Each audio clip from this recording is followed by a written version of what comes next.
the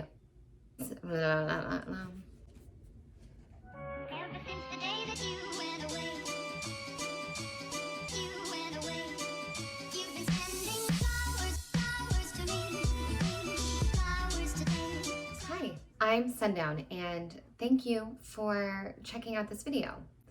I bought a really unique end table last week, and while I loved it immediately, I knew it needed a little TLC, and I decided to stain it black. So let me just show you. I opted for stain instead of paint because I wanted some of the wood grain texture to still show through, and I ended up going with 3 coats of stain, so I did lose a little bit of that. You can see some here. But overall, the table itself is stunning. Let me insert a clip on what it looked like before I stained it. So this is the table right when I purchased it. I did get this secondhand off of OfferUp for only $15. And as you can tell, it's got some really amazing detail. There aren't a lot of supplies needed for this project. Obviously, you need your table or a piece of furniture that you'll be staining. You will also need your stain. I used Minwax Poly Shades in black. The pre-stain wood conditioner, also by Minwax. Some brushes, sanding blocks. I used this one, but most finer grains would work. And some steel wool. But you want to make sure that you have the really fine stuff. The puppy assistant is optional. Well, he doesn't think he's optional. And I also used some painter's tape and an old t-shirt to apply the stain with. The first step is protecting any areas that you don't want to stain with the painter's tape. As you can see here, I've covered the entire top surface with the painter's tape, getting very close to the edge. Once that's in place, it is time to sand. I decided to go ahead and turn the table upside down and start with the legs and work my way towards the top. Once everything is sanded, you can apply the wood conditioner. Now, the wood conditioner is a very thin consistency and needs to be applied very thinly to the piece of wood that you're treating.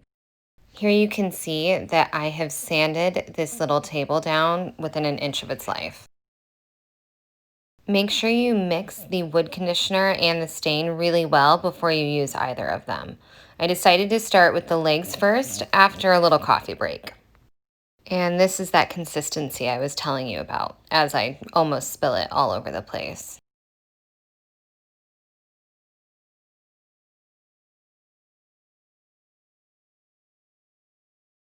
This product really goes a long way, so I had to actually go back in with paper towel and kind of wipe up any excess, which made me then decide to use paper towel to apply the wood conditioner on the top because I didn't want to risk it seeping in behind the painter's tape and getting on that pretty picture. Once you've applied it, you let it set anywhere between 5 and 15 minutes. And then after 15 minutes or up to 2 hours, you have your window to apply your first coat of stain. I went ahead and applied my stain with an old t-shirt and then let it dry for about 6 hours. Super important to make sure you use gloves and mix that stain. I started by pulling some of the stain off of the cap from the container and applying it in really long, slow, thin strokes down the legs of the table.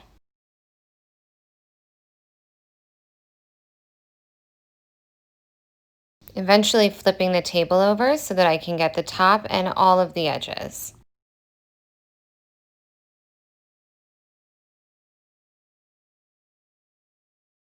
Once done, let it dry for at least 6 hours or overnight.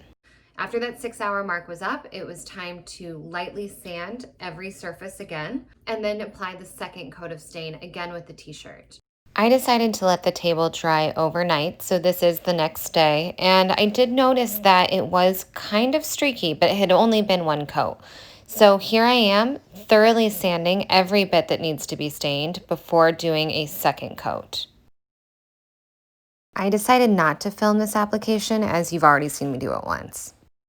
After that second coat of stain has dried another 6 hours, I went ahead and decided to do one more go around because it was just a little streaky. This is after sanding one more time and applying a third and final coat of stain, this time with a brush.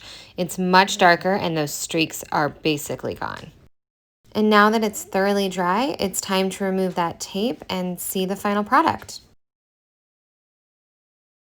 One more shot to remind you what it looked like before we got started. And now what it looks like after we're finished. I think that the details on the top just pop so much more. What do you think?